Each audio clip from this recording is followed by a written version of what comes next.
I'm really pissed off about The Sims right now. Okay, was the TikTok I sent you apropos? Look, they have a new game pack that they're going to be releasing here on the 8th, and it's a Star Wars themed game pack where you basically go into this land and you can complete your own Star Wars story. Nice. Okay. Yeah, is it though? Because here's Okay. the thing. There's so much missing from The Sims already. Yeah. Babies are objects. We're still demanding high quality melanin skin tones. Like, there's so many things that are wrong. We don't have cars. Just basic things that are wrong with The Sims that I don't really think we need Star Wars right now. It's certainly where it's a fun concept. I just don't think it's,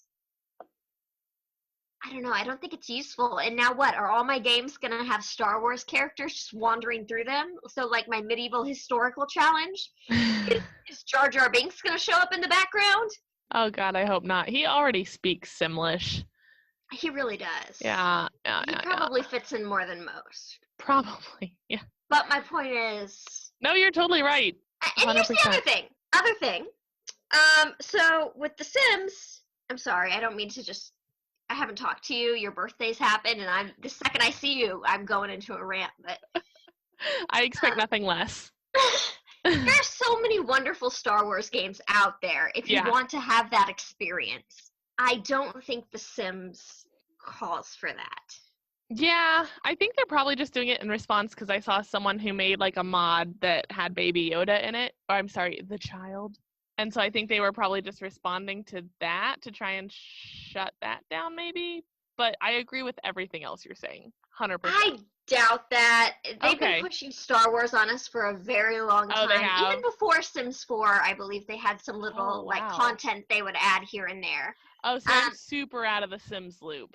Well, and EA actually owns the rights to do all the Star Wars games. Yeah. So I think it's more of a money thing. I think, one, they see it as a way to pull new players in maybe, but there are better Star Wars games out there. Don't bring it into The Sims. I don't want Yoda walking through my historical challenge. How was your birthday? It was good. It was quiet. We had dinner with some friends. That was very lovely. Yeah, it was super chill. That's awesome. So, Corona birthday. Christy and I have a package that we're going to send out to you around the 15th or the 16th of this month.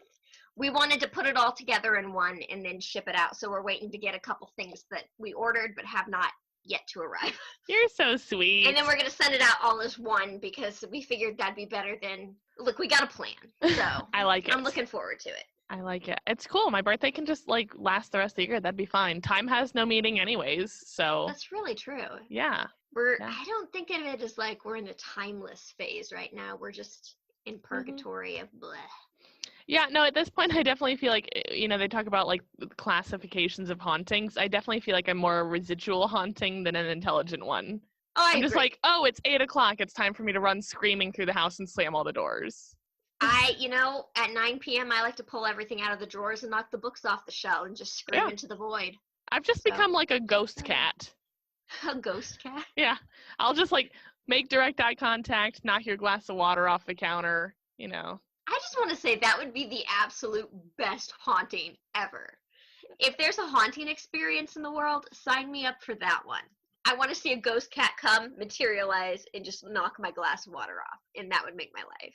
There you go. Yeah. What's your dream haunting? I would like a ghost that would sing with me. Like, I would like to just have, like, yes, I would like to just have Fall Out Boy sing-alongs with my ghost friend. It has to be a ghost that knows Fall Out Boy. It's a very specific ghost you're looking for there. Yeah. I mean, I think I would teach it because I'll be like, hey, Amazon thing, because I don't want to trigger everyone's if they have that device in their house. I'll be like, hey, play music. And it'll be like, shuffling this thing you might like. And I'll be like, I don't want that. Songs by Fall Out Boy. Well, but no, it'll do something different. And I'm like, play something different. It'll be like, okay. And then I'm like, fuck this. Play Fall Out Boy. And so I just... Shuffling songs by Michael Bublé. No.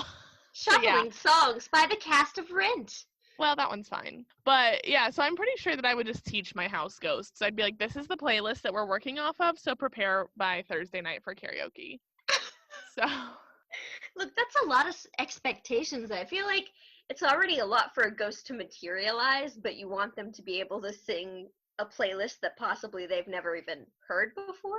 I believe in them. I'm sorry that you don't have more faith in my companions, but I do. I have faith in Ghost Cat to knock over some water, but I think yours There is you a go. tall order, my friend. Yeah, I do. Sometimes Darnell likes to be very sweet and do the dishes for us. Uh-huh. And every time that he does, I like to lovingly, passive-aggressively get scared that there's a ghost in the house because, like in all Paranormal Activity movies, all of the cabinet doors are suddenly open because he will put dishes away and then be like, I put dishes away, and I'll go in and it's just every single cabinet. Yeah, I'm just like, bro. So yeah, I'm like, oh my God, babe, there's a ghost in the house. And he's like, You yeah, know what? yeah. If I had a ghost that would wash dishes and left the cabinets open, I'd be I'd so still down. be really yeah. pumped for that. I'll take it. 100%. I'll go 100%. shut those cabinets. Yeah. You just do your thing, Ghosty. I'll buy all the dish soap. As long as you don't put my bad stuff in the dishwasher, you know, the hand wash stuff. Yeah. Good. Yeah, don't ruin my mug, ghost. Yeah. Yeah. So hey, welcome to Supposedly. I'm Jessie, this is Rue, and we're going to talk about some stuff today. Yeah. But neither of us know what, because we both bring different things to the table, and we don't really tell each other. No, because oftentimes we don't really know either. Is that what we're doing today, Rue? What we're doing today? We hit each other up the other day. It was like, what are you doing? And it was like, not sure yet. I'll get back to you. So what did you decide upon? All right. Am I going first tonight? Yeah, I think I am, aren't I? Yeah, I think it's... I was our palate cleanser last We try time. to, like, shake it up. We try to reverse, and Uh-huh. I think we're going to put this thing down, flip it, and reverse it, and you're up. Wow, it's like a throwback to my backmasking episode. Oh, but we have to play that backwards. Whoa, it's so meta. For a second, I thought forgot what backmasking was, and I just pictured you doing like an acne leave-on mask on your back or something. Geez, Jess, I did a whole episode on it, but I'm glad you forgot everything. No, it's fine. Are you seriously giving me crap for forgetting? No, you gave me crap one day because there was the lake monster that I forgot the name of because I was trying to reference a different lake monster. Champ. Yeah. It was Champ, Rue. Yes. And you had that response, even though that's not even the lake monster I was referencing. And you're like, did you seriously forget? And so I've been waiting for an opportunity to have a similar response, and I took it. Okay. I've got an idea, if you're open to it. I'm not, but let's do it. How about next episode? I make a quiz for you out of the past topics I've covered, and you make a quiz for me, and we see who wins. But we have to make the agreement that neither of us can go back and listen to past episodes. We could. I have some thoughts. My first is that I am very lazy. And my second thought is you really want to try me? Because I edit these MFers. I know you have a leg up there. Much more than you do about these episodes. But I don't know. I think I got some good things. Now, you can't do super, super hard questions. Like, it has to be something we've talked about. Okay. For example, mine would be like, what was the name of the lake monster? Harriet. No. Get out of here. You're done. All right, if I remember. You can't be like, who was the inventor of that secret club I covered once? Fine. Yeah. Fine. Okay. If I remember, I'll make a quiz for you. If I don't, I'll play your quiz. Fair enough. Okay. All right, so should we do some stories? Let's do some stories. All right. So, did we have any housekeeping? I don't think we do. Oh, hi, kitty. Yeah, he's in the lap again. Housekeeping. Yeah, like, we didn't have anything we needed to talk about tonight, I don't think. No, we're good. Yeah, I think we're good. Okay, cool. All right. Okay. So, tonight, I am covering a spooky haunting in a cabin. Ooh, spooky haunted cabin. Yeah. Yeah, okay. So for this story, I'm mostly just going to be reading a tweet thread because it's got... Well, no, the author did a really good job of keeping people up to date. Okay. And well, so, since you like to show your sources, you want to go ahead and give that tweeter a shout out? Yeah, it's his Twitter handle user? is @TomTaylorMade, and he is a famous comic book and graphic novel writer and screenwriter. And is it the Dear David guy? No, it's not. I went down a Dear David rabbit hole, but since we try and cover not as popular of stories, I let myself spiral for a while after Dear David and got myself here. Okay. because Let's hear about it. I have such a fondness for Dear David. I can listen to anyone cover that story, and I'll just like sit like a child in just this like bemusement of just like I think you need to cover it then. Okay, I can. I mean, I'll probably wait a little bit. Throw that in the future pool. Yeah. All right. So last year in March, graphic novel author, like I said, Tom Taylor, booked a cabin in rural Victoria, Australia to get some writing done in seclusion. Almost immediately, even he points out on his Twitter that this was probably not his wisest move. I feel like it's already set up to be, author goes into a private retreat, but he doesn't know the cabin's haunted. How many times have we seen those movies? I mean, that's literally the plot of like a third of Stephen King's novels. And I love Stephen King, but he's like, I'm a writer and I like to be scared. 1408, The Shining, like there's so many of those setups. So yeah. And so Tom, I'm going to say Tom because we're besties now because I've read like 200 of his tweets today. Tommy. So he starts out with, so hey, which is also very on brand for how I tweet. So hey, I somehow managed to book a creepy log cabin to do some intensive writing for a few days. And this is, so I'm not sure because I think Twitter changes the times to like the time zone you're in. So I'm not sure what time it was, but it was March 25th of 2019.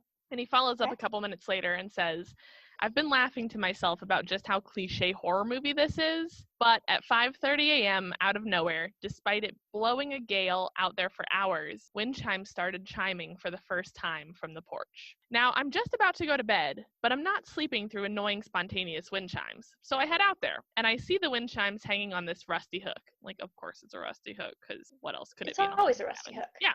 I figure I can reach them, and I walk out onto the porch in my socks. And the door immediately slams shut behind me, of course. I frantically Can we call him Tommy Rad Socks now? Yes. Okay. Please don't sue us, Tom. Tommy Rad Socks. Yeah. I frantically check that the door is not locked. It isn't, so I'm not stuck on this porch in this gale in my socks and a t-shirt, but I do hear something in the bushes. I don't think much of it. There's been possums running all over the roof all night. And then he, in parentheticals, says, cute Australian possums, not those weird US ones. So I'm going to need you to look up what adorable. Cute Australian possums are because I'm not sure. And then, I already know. Oh, okay. What are they? I'm kind of a possum aficionado. Okay. They just have a lot more fur and they look kind of like raccoon bear type things. They don't look like the hairless things we have. Okay. You know, my mom has a possum. I am aware. But it eats waffle fries, right? That's its favorite, is Chick-fil-A waffle fries, but he eats other things too. Well, his name's Stanley, if anyone's wondering. Stanley shouldn't eat at Chick-fil-A. No one should eat at Chick-fil-A. Anyways, so he says, it's the bush. Things are allowed to move in bushes. I managed to stand on my tippy toes and grab the rusted wind chimes from the rusted nail they're hanging on, and I hear the noise again. Now I'm kind of giggling to myself because of how creeped out I'm feeling. So I grab my phone to take a photo of the murder cabin I'm writing in for a few days. Here it is. And so he attached a photo to that tweet of the cabin at night. And so it's super, kind of dark. You can't really see it well. The porch light's on, and because of that, it like causes sort of a lens flare, so it's very spooky. Oh, gotcha. Okay. But things immediately get weirder. Oh, of course they do. Yeah. So if they didn't, we wouldn't be talking about it. Exactly. It'd be a very short story. Oh my God. Okay. Sorry. Okay, so I told you the Star Wars patch is coming out, or the Star Wars pack's coming out on the 8th. Yep. Today, Sims is doing a patch update before that pack comes out, and speculation highly hints that the babies are finally going to be free and not be objects. And they just started the patch update, and I didn't know if it was going to happen today or not, so I don't know if they're going to free the babies or not, but I'm really excited, and I still want to hear about your ghost story. I just got a notification that my file is updating all of a sudden, and that really made me happy because I didn't think it was going to. All right, go ahead. Okay. So he takes a picture, creepy lens flare. I'm dying. You killed me. Look, like you said, time stands still. These are the little things I live for every day. Oh, fuck, you killed me. Hold on, I need to drink some of my strawberry wine. 1 hour and 27 minutes. Please be babies, please be babies, please be babies. Updated skin tones, updated skin tones, updated skin tones. Water barrel recolor, please. All right. Are we good? You know what? My simmers out there are like, yes, Jesse. Yo, yes. I'm a simmer. It was very odd timing. I Anyway. know, but I'm pumped. Okay, so now that our commercial break is over, not that we are sponsored by The Sims, but yo, EA, what's But up? if you'd like to, please just Yeah. reimburse me for all the games I've played over the last It would couple be years, and so much money. Yeah. I'd probably like a couple grand minimum.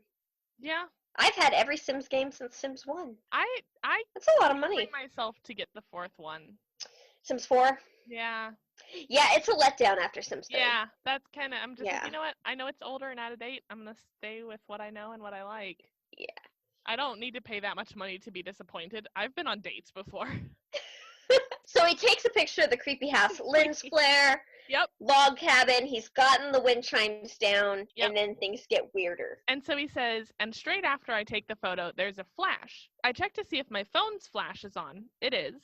I try to turn it off to take another photo, but something flashes over me, and it didn't come from my phone. And there's the sound again, but this time it's heavier, like a footstep. And there's another flash against the wall of the cabin. I pull my phone out of my pocket, thinking I've left the torch on. He says torch a lot. It's very cute. Oh, I like that. Which I somehow have, and I manage to shine it into my own face as I try to turn it off and take yet another photo of the cabin. That's a very us move. It's very us. Tom is he's our people. Tommy Rad Socks.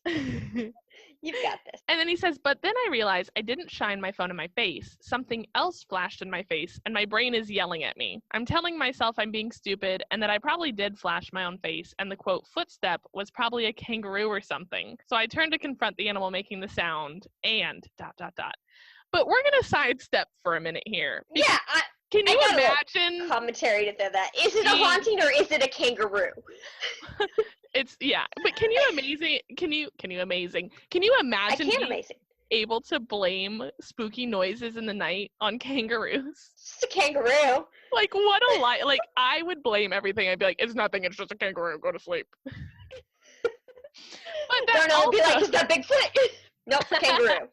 But that also brings an important question. What are you more afraid of? Who wins, kangaroo or ghost? Ooh, well, is it a male kangaroo or a female kangaroo?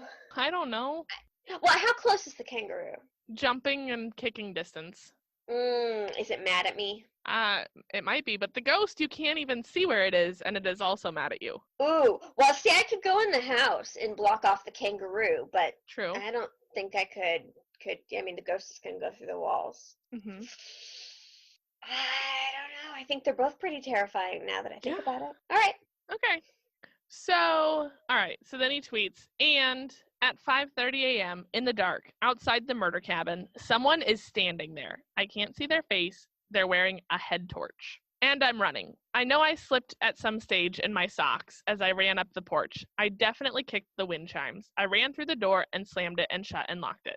And here's the thing. Several tweets later, I'm sure it was probably just a super early morning jogger or something who was curious about the guy standing in his socks taking photos of the cabin with a flash.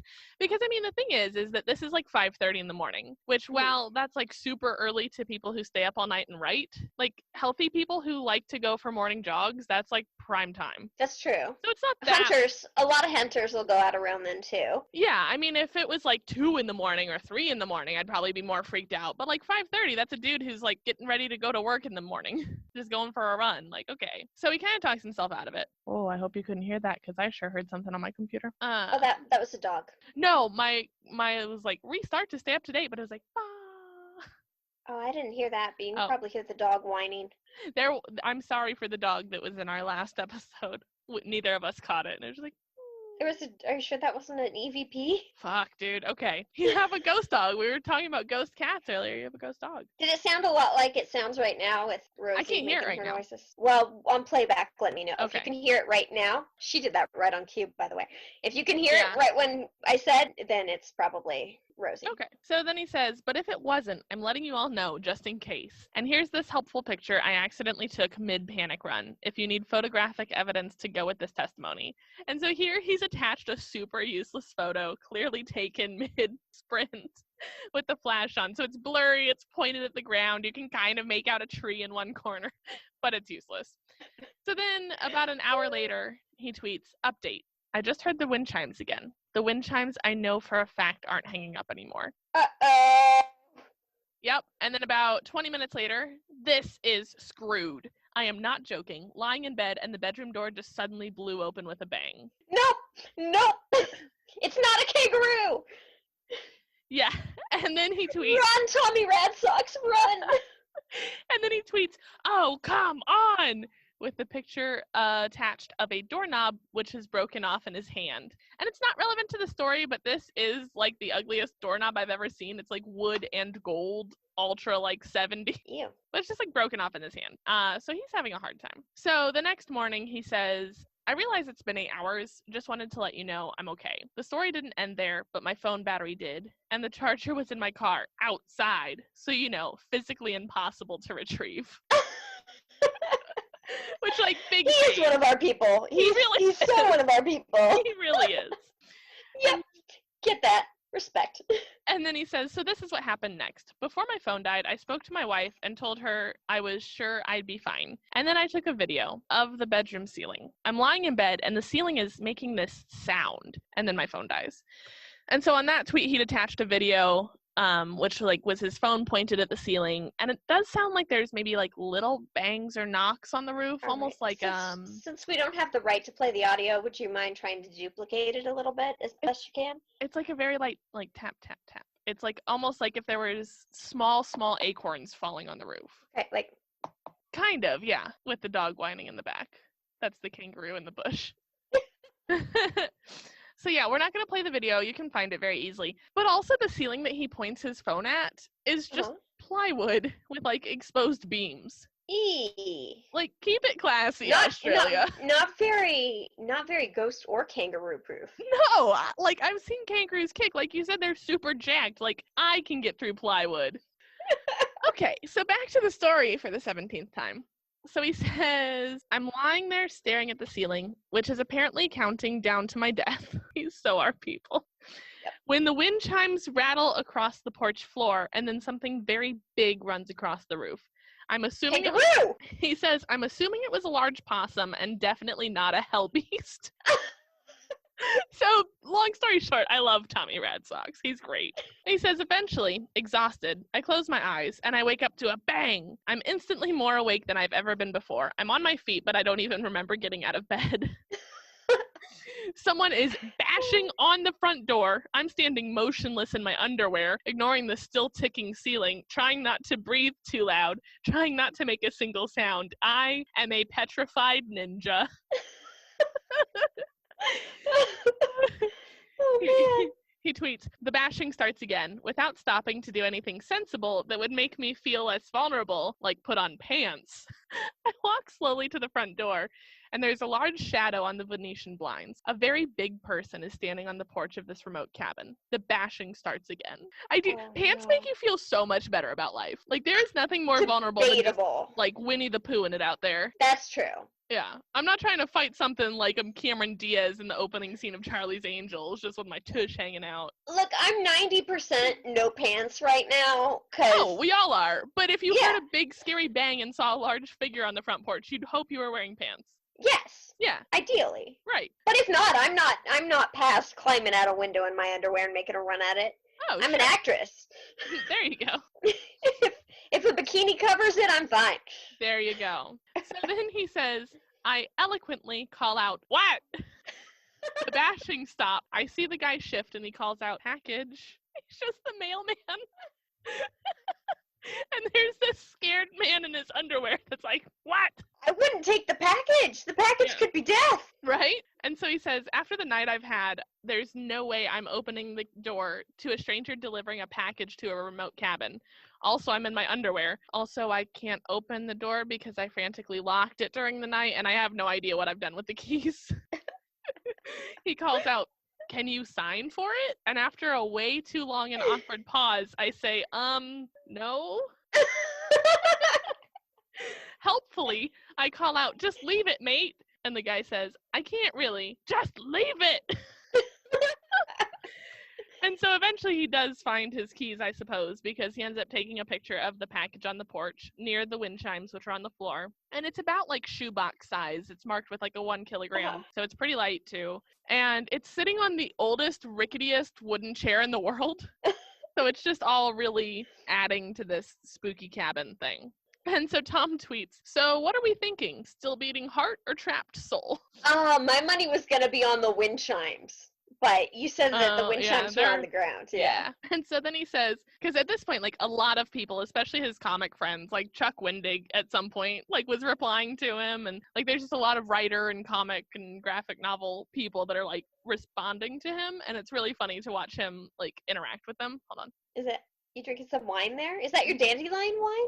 No, it's still not ready. This is strawberry wine that I got for €2. Nice. And I'm it's drinking tasty. Dr. Pepper that came with a pizza that Christy bought the other night. Oh, yeah. I love pizza. Mm-hmm. And so, like I said, a bunch of people are like responding to him and tweeting at him. And he says, why are so many of you asking me what's inside the mysterious package? Why the hell would I open it? You think I'm going to bring it inside? No, it stays outside with the wind chimes. But also I get it. Like I would ask him what was in it because it's not my creepy cabin experience. It's his. That's 100,000% not my problem. And so this time he has attached a very similar photo of the package on the porch, but now it's nighttime, which just made my brain do like the SpongeBob, like 8 hours later. 8 hours later. Yes. Yeah. And so then he says, okay, I brought it inside, but I'm keeping it inside the fire safety cage with a photo of the package put inside a wood-burning stove in a cage. Oh my gosh. Which is like to child-proof the stove so they can't wreck themselves. And someone else tweets at him, why is there a bear in the fireplace? To which he says, what bear? And another user tweets at him, there's definitely a face in the fireplace. And so at this point I like enhanced the picture. Enhanced because I'm fucking Zach Bagans. I blew it up. I opened it. We enhanced this photograph. Right. I bigged it. And you kind of definitely can see the face that people are talking about. It looks to me almost like a doll face. So there's like some Uncanny Valley vibes that are happening. Interesting. Yeah. And it looks like a reflection. Like it totally could just be like a plant or something. But of course we see faces. And so that's what Looks it looks like. A face. So then he tweets, okay, yes, I see the bear thing in the fireplace. I assume it was a weird reflection, and it looks cuddly, so I'm not worried. But to the people who pointed out what looks like a person standing in the window of the cabin photo I took last night, you are not helping. And with this, he's attached close-ups of the photo he took the last night with the spooky lens flare, and it definitely kind of does look like there is someone looking out of the blinds. Oh, creepy. Which we don't love. No. And then he says, after seeing the, quote, definitely not a person in the last picture, I decided to check the other rooms in this place. Found this tiny chair in front of an old television with no reception. How fun. Accompanying this tweet is a photo of an old-timey TV with ultra poltergeisty static. Nope. So the next tweet is a video again pointed at the plywood ceiling with his next tweet captioning it, saying, there's something running over the roof. I tried to get a video where you can hear the footsteps. Got this instead. And then he says, insert gif of Jake Peralta nervously saying, cool, cool, cool. And it's hard to actually hear anything until there's a loud-ass bang at the end of the 8-second clip. So, I mean, you do hear something, but I don't know. I'm sure it's scarier when it's all night and not just like a clip. And then he's, and so then he tweets out another video, this time with the staticky TV again.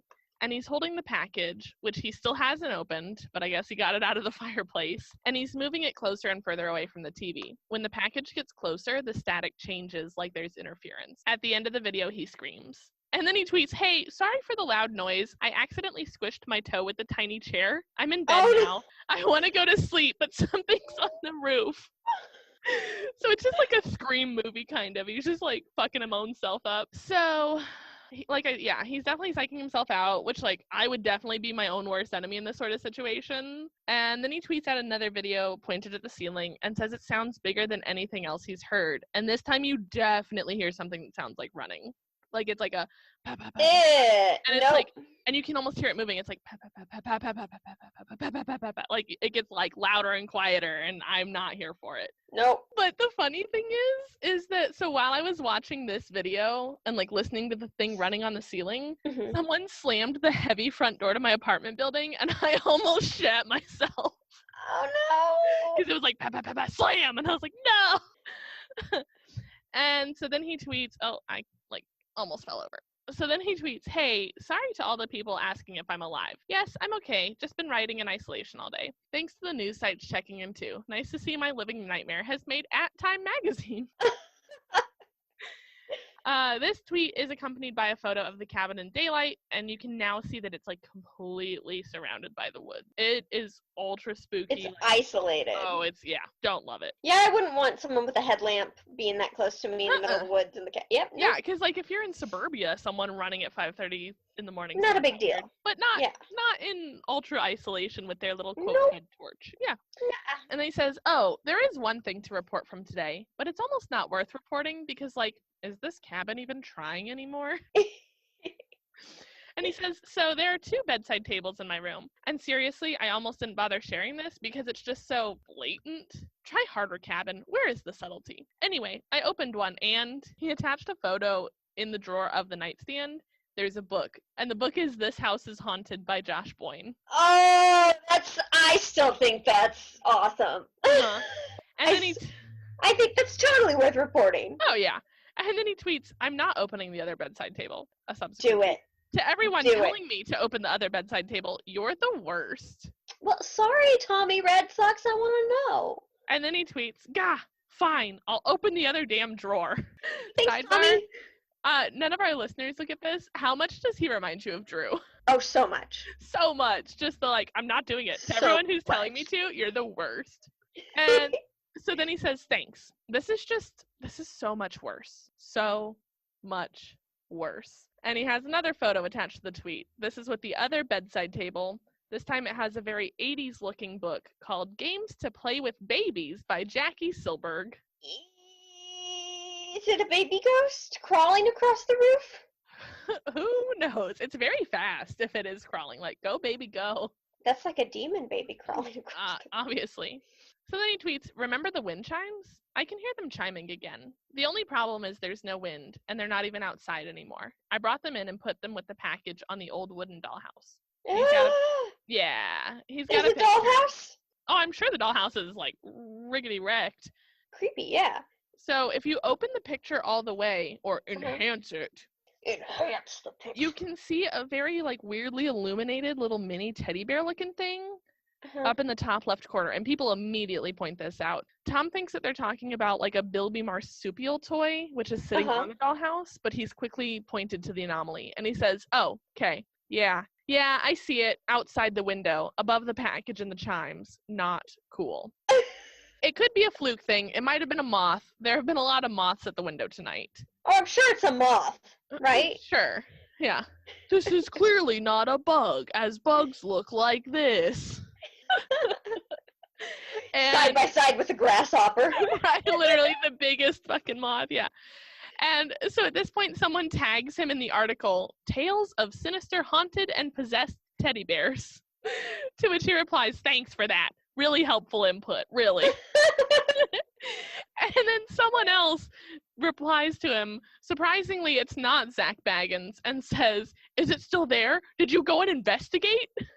Are we sure it's not Zach Baggins under a different name? It could be. It for sure could be. But then Tommy... Like on his throwaway account. There you go, yeah. Tommy Radsock says, no, I didn't go outside and investigate the ghost bear from childhood's past. Why don't you go out and investigate? Somewhere Zach Baggins is like, just send me a pin drop, bro. No, he's like, my powers are melting, because someone told him no, they weren't going into the scary place. So now he's tweeted a video of the chimney of the wood-burning stove with this caption, and it's in all caps with several exclamation points. There is something legitimately trying to come down the chimney. And in the video, you can definitely hear like some kind of metallic clanging from inside the chimney. And while watching... It's a possum. It's probably a cute Australian possum, yeah. But while I was watching this video, while doing my notes, I like leaned forward and I was like scratching my back and I banged my wedding ring on the metal part of our kitchen chair, and I also made a metallic clanging from like behind me, and for the second time you're just creeping yourself out. Dude, when you look at the pictures, it is very like you are on edge reading this story because the pictures are high-key creep fest. I lost you. I can't see your face. There it is. Here I am. I just accidentally hit the wrong window. I'm totally not loading my Sims game in the background to check if baby's was updated. God damn it, Jesse. I'm totally not doing that. So now it's March 28th, and he tweets, Okay. someone's here. Someone's standing on the damn porch. Nope. Is it the mailman? Is it another package? And I've left the door open because I'm an idiot. No! And Why so would you ever? I looked for clarification. It looks like there's like a glass storm door, and he meant the big heavy door, which still, I want all of the doors possible closed. All the doors in the But haunted the way place he closed. tweeted it made it sound like he's just outside, like no doors, but yeah. Yeah. And so then he says, okay, time to face whatever the hell this is now. And you can see a picture that he's tweeted, and it's like a person-shaped shadow reflecting in from the door. He says, sorry, I know you want updates. It was a guy here to fix the phone line. But here's the thing. There's definitely no phone line here. This is like a serial killer trying to check out. No. And so he says, I explained that I was working and I didn't have much time. But he told me he had to come in now as there was no way that they were going to get anyone else to come out here again. Question mark? Serial killer. Yeah. He shares a candid shot of the dude who just looks like a regular contractor and says, so I let him in. And there's definitely no phone line. He went straight to that old TV with the tiny chair in the nook in the kids' room. I snapped this photo, but my phone wasn't on silent. The fake photo snap sound was so loud, people. No. And he shares just this like cringe photo of this dude bent over on his hands and knees working. And it's just like, oh, uncomfortable. And so then Tommy Radsock says he's gone. The non-existent phone line wasn't fixed. I'm going to get back to work. So in the back of the cabin, there's a swing set. And Tom tweets out a video of just one swing independently swinging. Broad daylight. Creepy. And he says, completely unrelated, this is probably just the wind, right? I wish it was the wind blowing. A number of you have expressed concern about me being alone in this cabin. Thanks for that. Good news, I'm not alone anymore. The cabin has sent me a large furry friend for company, and he tweets a photo of a hand-sized tarantula because Australia. Well, of course. Yeah, but I was just like, that's a nope and a half for me. That's my nope of the month, of the millennia. Of the millennia. Yeah, and he says, here's the thing. It's the stillest night tonight since I've been here, but I can definitely hear the wind chimes again. I went out onto the porch, and I couldn't hear them anymore. Came back in, and I heard them. And I think they're coming from, I'm almost certain the chimes are coming from under the house. We'll investigate later. And people instantly start recommending that he find a weapon, notably a chainsaw or gun. Okay, now this could just be a possum that likes shiny things. My cat's be. a little klepto who loves shiny things. Maybe they found some broken wind chimes and dragged it under the house to just enjoy. And then maybe they also had a head torch in the middle of the night. No, I'm saying that's the serial killer. Oh, both. Okay, yeah. I'm saying the possum's unrelated. But yeah, so people tell him to get a weapon, and he says, nah, not gonna happen. 1, I'm Australian. We don't do guns. 2, I copped a bad tackle playing football, quote soccer, about a month ago. Ligament damage. Still limping. Going to go downstairs and investigate mysterious chimes with a limp and a weapon sounds crazy. Better to go defenseless. So then there's another plywood ceiling video, and this time the banging is not messing around. It sounds like a track star is up there running laps in a bucket of marbles. Oh no! It's just like pat, pat, pat, bang, bang, bang, pat, pat, pat, pat. Like it is intense.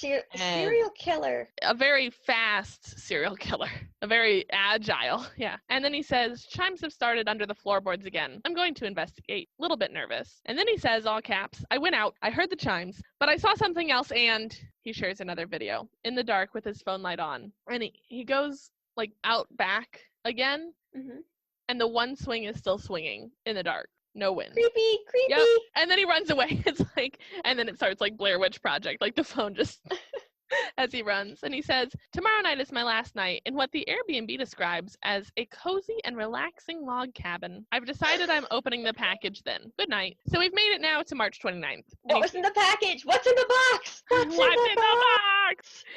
And so he tweets, I imagine this won't surprise anyone, but there's a storm on the way. And then he gets stuck longer. And then he shares like the Victoria weather announcements meteorology tweet. And so most of the tweets on this day are looking around at like the weird arts on the walls. And there's a painting that kind of looks like it might be an abstract forest. But when you look closely, you can see like a very finely drawn, like in pen, like in red pen, log cabin, which people immediately start to refer to as the ghost cabin. And also, if you zoom in on part of the like the forest drawing next to the log cabin, it's more convincing than the stuff that Ghost Adventures tries to make you believe is like a person. But you can make out that it looks like there's like a little girl kind of leaned over next to the log cabin. Really? And it's not clear. I mean, it's not like drawn in like the cabin is. It's in the same whatever paint that the rest of the forest is in, but it definitely, like, he's not making stuff up. Like, it looks like that. And so there's a bunch of tweets like about this being a little ghost girl. They're like, oh, it must be a little ghost girl at the cabin. And Tom does not see the humor. There's tweets of him just like, shut up, I don't care. I hate you. And so then he tweets, came back from the car, and there was the sound of wind coming from the cupboard in my bedroom. I want to clarify, cupboard means closet. And he says, not sure if you can hear it in the video or not, but I'm pretty sure the cabin knows it's my last night and is now screwing with me. The sound just stops in the end. And in the video, you definitely can hear like a rushing, like a windy sound. And then he opens the cabinet or the closet, and it stops immediately. Oh, man. And as the sound stops, the knob falls off in his hand.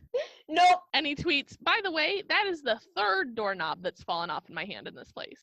Someone's got really bad doorknob skills. Yes. Or he's really strong-handed and doesn't realize it, or something just wants to keep him out of the doors. And so then he shares a video once the storm has started, and you can see the rain and that the trees are blowing. He tweets, the wind is going crazy outside. Lights have started flickering inside. But I just want to point out that despite the wind, the mystery wind chimes aren't chiming, and the swing isn't swinging. So now that there is, like, gusts of wind, nothing. Oh, that's creepy. That's super creepy. We don't love that part. No. Then he tweets, damn it, the cabin just lost power in the storm. Oh, it's out to get you. It's out to get you. What's in the box? So he finds the lantern, but the lantern kind of sucks. So he says, you win, cabin. I'm opening the damn package. So he shares a long video of him opening the package, an unboxing video from hell, and there's a handwritten note inside the package between the postal wrapping and the box inside, and it says, Dear Tom, thank you for booking our beloved cabin. While we no longer use it, this house holds many happy memories for us. In particular, it was a wonderful place for our daughter to play. If you see her, please give her ... It's like there's more, but he kind of freaks out, because as he's reading it, you hear the wind chimes start again. And so he just like chucks the letter and he rips open the box, and inside is a teddy bear. No way! Yeah. What did the rest of the note say? He doesn't show us. Oh, man. Yeah. And so the next video he shares is like a dash cam of him driving away in the rain, and he's got a picture of the box beside him. And he runs out of gas. Nope. And he shares a video of him walking in the rain, holding the box with the caption, it needs to learn. And he tweets, you want to come at me, murder cabin, with your stupid loose doorknobs and your damn wind chimes. I reject you, swing. I reject you, fuzzy, adorable ghost bear. And then he shares a video of himself throwing the box in the ocean. Oh, he should have just put the bear by the swings and left. Yeah, I agree. I feel like that's just an invitation for a little girl to be pissed. Yeah. You threw away my toy from my mommy and daddy I haven't seen in years? Oh, right. Oh, it's going to be so much more than wind chimes, buddy. And so then he goes back to the cabin. And sitting on the rickety, old as hell chair is the open package. Yep. And the next day he tweets out that he's still alive, and he shares a photo of the teddy bear in front of the staticky TV and says, I worked out that there was no point in fighting it. There's no reason to keep them apart. I let the bear watch TV overnight, and in the early morning I left them together. And he shares a video of him pushing the bear on the swing next to the empty, still swinging swing. He finally shares a video, another like dash cam, of him driving away in the morning, and as a song starts on the radio, it sounds like maybe there are wind chimes in it. Interesting. Yeah. So a lot of people think that, like, Dear David, this is not accurate. Yeah, because he's also a writer, and he writes horror. Right. But it's a hell of a story. Regardless, yes. Yeah, it's a lot of fun. And like I said, if you actually go read the tweets and see the photos, like, dude, the cabin is like, even if nothing's wrong with it, even if there's no ghost child, still not a fan. Still creepy. Yeah. So that's supposedly the story of Tom Taylor's haunted cabin. Okay, we're already at an hour. Well, we talked about The Sims for about 45 minutes. You know what? It needed to be done, Rue. Okay, well. All right. Our last episode was super short, so we can go over. Everyone likes to hear us. That's fine. All 10 people. Well, today I'm going to do an oldie but a goodie conspiracy theory. I love The conspiracy death theories. of Marilyn Monroe. Okay. Nice. Okay, all right. So, I'm not going to go over who Marilyn Monroe is. I mean, come on. You guys know. Probably, So, yeah. what I will talk a little bit about is she did have a past history of mental illness. So Marilyn had long suffered mental illness and substance abuse leading up to the night that she passed away, for several years prior to her death, in fact.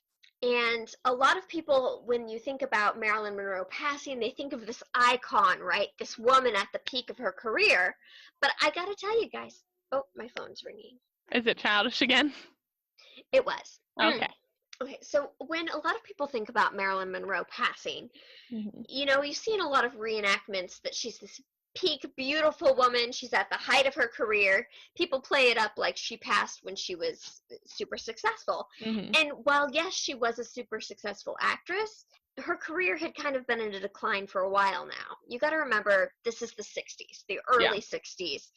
Hollywood still isn't great about having roles for women as they age. And especially in the 50s and 60s, this was not the case. There were new starlets coming out, and in fact, she hadn't even completed a film since The Misfits, which was released in 1961. So if the film released in 1961, chances are it was produced 1960 or earlier, so she had probably been about a year plus out of work. She spent all of 1961 preoccupied with her various health problems that she was experiencing at the time, and in April of 1962, she began filming Something's Gotta Give for 20th Century Fox. But unfortunately, the studio fired her in early June. They publicly blamed her for the production's problems, and in the weeks preceding her death, she attempted to repair her public image by giving several interviews to high-profile publications. Now, she also begins negotiations with Fox on being rehired for Something's Gotta Give around this time, and for starring roles in other productions. In my notes here, I'm not really finding why the studio had let her go. But if memory serves me, she had missed a couple days. She hadn't shown up.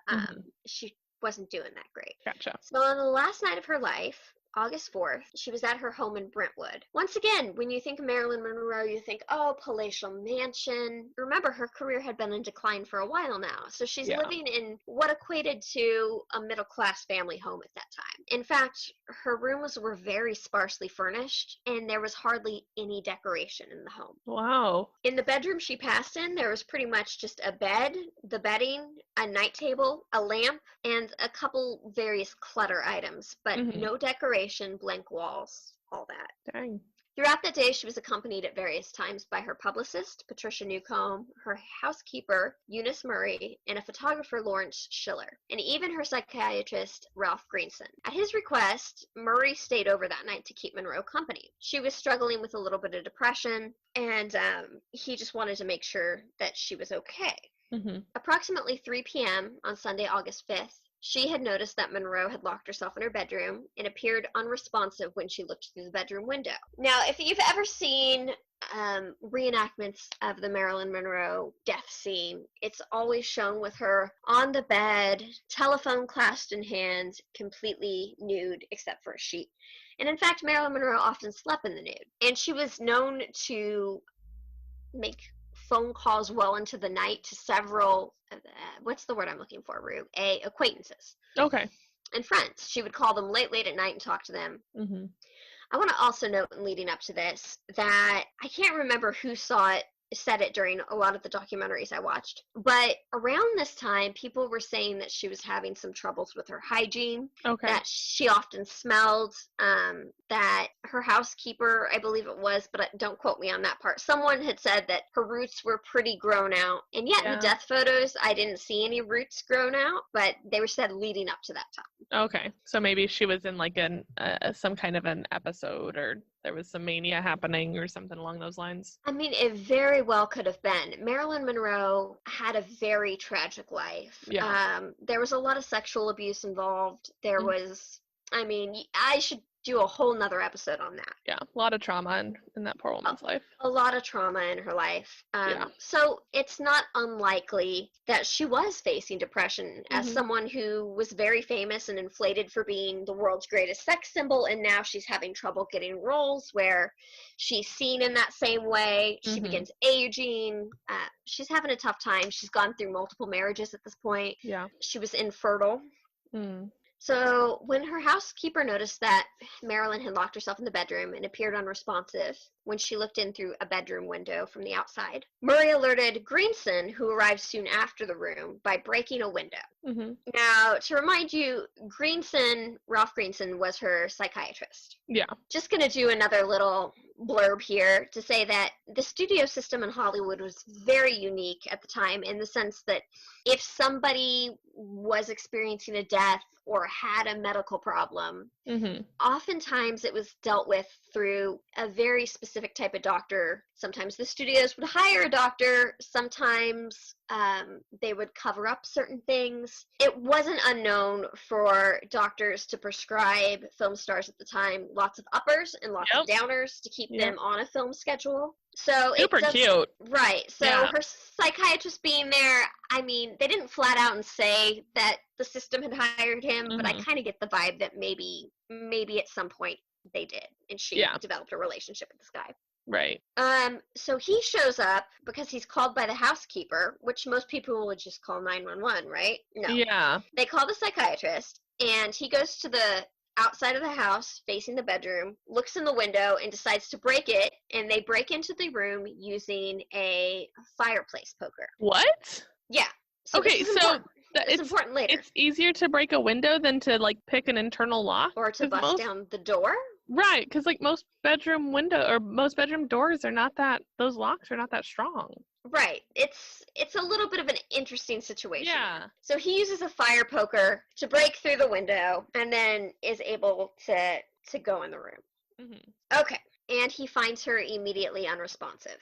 Right. Just to give you an idea about how much time went on in between here, I believe that they said, and once again, this is pretty vague, but they said it was about 30 minutes from the doctor arriving to them breaking into the room. Because you didn't call 911. Yeah. Well, yeah. Okay. The studio wouldn't have wanted that reported if she was still in talks to be in their stuff, too. Yeah. No, I know. But still, when there's the concern of human life being lost, you'd think that in those 30 minutes, the housekeeper would have called 911. But okay. You would think. Her death was officially ruled a probable suicide by the Los Angeles County Coroner's Office. Based on the precedence of her overdosing prior and being prone to mood swings and suicidal ideation.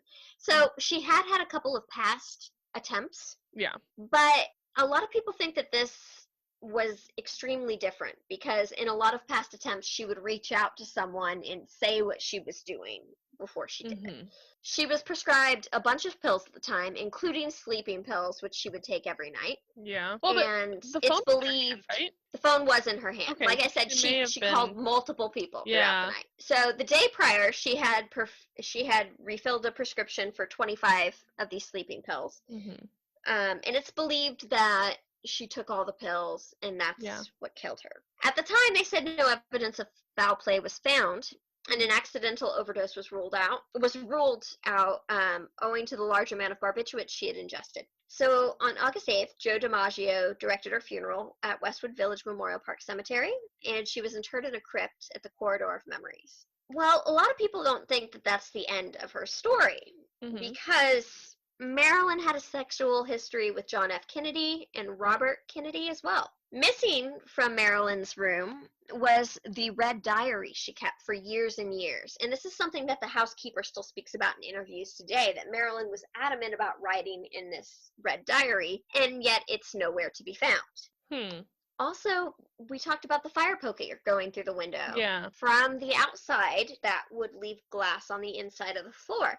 Many people think that there wasn't glass on the floor and the glass was outside instead, indicating that someone had broke through the window outside. I reviewed the crime scene photos, what's available of them. This is an interesting little tidbit. Two, the original photos have been lost forever. Mhm. Now there are only grainy, pretty much photoshopped on photoshopped on photoshopped Yeah, versions. But even in those photos, you could see potentially a little glass. Now, I don't want to say it's full on Yeah. the glass, because with as many times as those have been photocopied and how grainy they Right. are, you don't know if someone could have added something in. Yeah. But I also watched this documentary where they did a great reenactment and used a Mhm. fire poker to break through a window that was very similar to hers.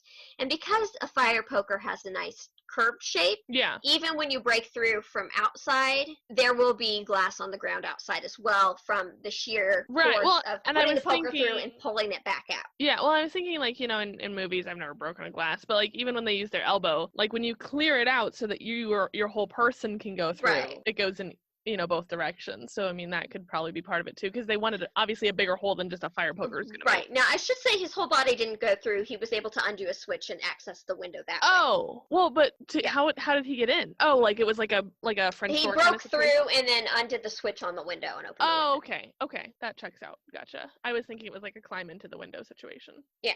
Conspiracy theorists also think that a good indication of her having not taken her own life is the fact that there were no pills found within her stomach. Yeah. In fact, the coroner thought at the time that that was really suspicious.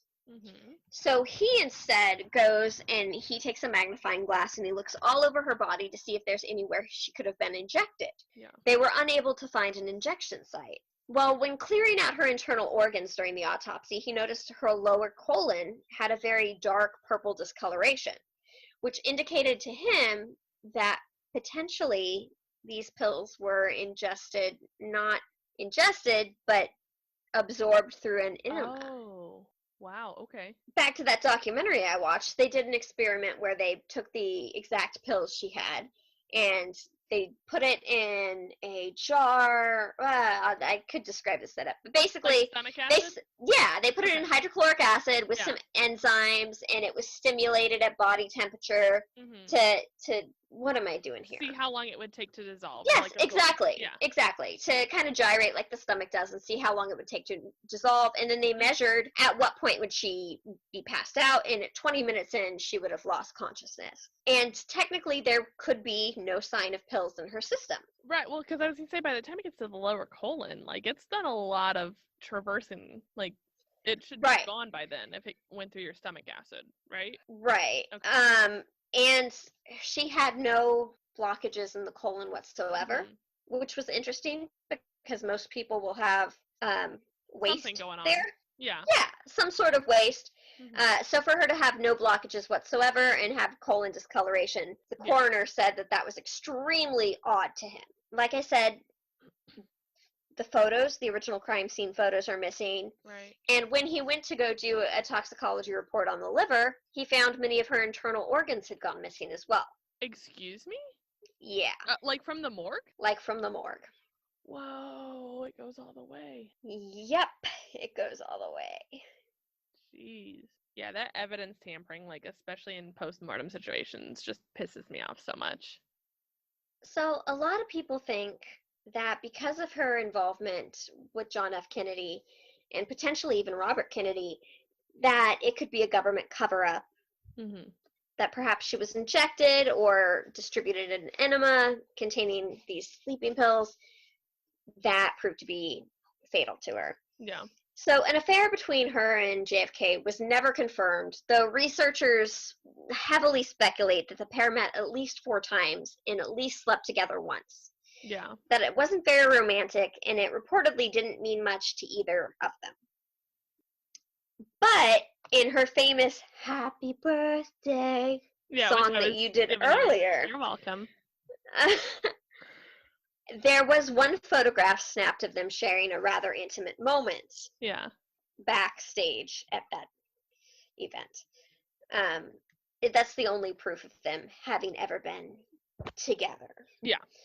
Now, it's also rumored that she was having an affair with the Attorney General, Robert Kennedy. And this started to seem a lot more realistic around October 2007. In 2017, the government released some of the JFK files, which were thousands of classified documents relating to his assassination. Mhm. One was a letter from the FBI to Robert that warned him that a book was planning to reveal the details about their rumored affair. Okay. I want to just jump back for a second and remind you her red diary had gone missing and that Right. she was struggling for money at this time. Yeah. A lot of conspiracy theorists speculate that perhaps Marilyn was getting ready to sell her story. Good for her. She should. She got some juicy details. Get that money, girl. But when these documents are released, it added suspicion about the Kennedys. Yeah. Her housekeeper claimed that Robert F. Kennedy visited her many times, including the night of her death. Oh, snap. And this is according to Ted Landreth, the producer of BBC's The Last Days of Marilyn. Robert F. Kennedy, in fact, he was confirmed to be in town the night of Monroe's death. Not looking great for you, Bobby. Not looking great for Bobby Kennedy. It's suspected that the pair possibly had a fight before her untimely demise. Looking even worse for you, Bobby. And a report from 1982 laid out possible reasons for her death at the hand of the government. Mm-hmm. The broadcast, which aired on NBC in 1962, the transcript of which is published on the CIA website, claimed that Monroe had a missing diary with information on a handful of international issues. Mm-hmm. The Red Diary. Right. I'm not doing a great job of explaining that part, my bad. No, you're good. I keep coming back to it because it's a very key piece of information. It's so big that your housekeeper knows about it and it's just like gone. And some of the information that it contains pertains to the affairs, but it also pertains to detailed plans to kill Fidel Castro, among others. Information that was given to Monroe by President Kennedy at the time. Yeah, well, because that's the thing is, like, when you're close to somebody with power, like, you know things that aren't common knowledge, even just by proxy. Exactly. Yeah, I bet that diary had a lot of shit that was classified. And it's still missing to this day. So the theories are basically she was killed to keep her from talking about these things at the time. Yeah. I kind of wonder if her housekeeper and her psychiatrist weren't in on it. Yeah. Because we're talking about someone that would have to be extremely close to her to distribute an enema, if that's the way she passed, in fact. Yeah. The psychiatrist is the first on the scene to respond, which in those times, granted, it's not super high evidence considering the Hollywood system and how publicity was dealt with. Right. But that being said, that was strange in itself. Robert Kennedy having visited her. Mm-hmm. We still have a ton of sealed documents from the JFK assassination, which I'll cover on a different day. But it's all really suspicious. And the fact that diary has been missing. Yeah. Many people have talked about the diary in interviews, including the housekeeper, which makes me wonder if the housekeeper still speaks about the missing diary. Was she in on it? Right. Or... Yeah, well, I was going to say, like, it makes sense to take advantage of, for her psychiatrist to take advantage of her, because she did have such a history of trauma, and God, in the 60s, it was so easy to just decide women were crazy, especially this aging, fading starlet, you know, that women were diagnosed with hysteria at the drop of a hat, and if she's already vulnerable because of her history, that I'm sure that it would be super easy for him to pop her up on stuff that would make her even more vulnerable to then dismiss it as. Exactly. Yeah. Right. It's very suspicious. So that, my friends, is the untimely death of Marilyn Monroe. Thank you. I feel like that wasn't my strongest. I liked it, though. I like conspiracies, and conspiracies are never your strongest because they don't feel like they get closure. Right. Because they either are or they are. You know, it's nice when you can just be like, and that's the end. But, like, we still don't know. Until those documents are not redacted, we won't know. And even then, we still might not know. Probably, yeah. Probably still. Never. I mean, that's the thing is, like, cold cases and conspiracies never feel resolute because they aren't. That's the nature of the beast. That's true. Oh, thank you. I liked it. I mean, I hated it, but I liked it. All right, so we can all help prevent suicide. And if you are someone that's struggling with suicide or self-harm, please reach out and get help. A number you can call is the National Suicide Prevention Lifeline at 1-800-273-8255. That number again is 1-800-273-8255. Suicidal tendencies are no joke, and neither is depression, and you're not alone. There are millions of people out there. Feeling things that you've never felt before. This has been a shit show of a year, and it's hurting all of our brain chemistry, and that might mean that you need to explore some new strategies, and that's totally okay. So get help. I don't know how to say after that. No, but do what you need to do to keep yourself safe, because you are very loved, and We need you around. So, this has been Supposedly. Thanks for joining us on Supposedly. And you can find us on the socials at supposedlypod, or you can email us if you think there's a story we should know about, or you just want to say what's up. And you can email At us. supposedlypod@gmail.com. There you go. And we'll see you next week.